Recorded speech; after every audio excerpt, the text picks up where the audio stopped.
Мамо, виж, пръстен! За какво ти е то пръстен? Днеска ще предложа брак на приятелката ми. И много се притеснявам, мамо. Спокойно, бе, сине. Всичко ще е наред. Не се тревожи. Не мога, мамо, притеснявам се. Може да ми помогнеш? Как? Ами като потренираме. Ще изиграме една сцена. Ще се преструваме, че все едно ти си ми приятелката. О, не. Моля те. Казах не. Добре. Само не дей да ревеш. Хайде да почваме.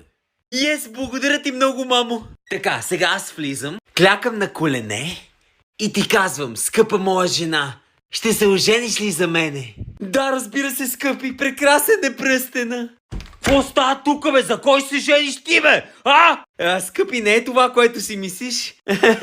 Сега ще виж какво си мисля, като ви отрепам всичките с пръчката, бе!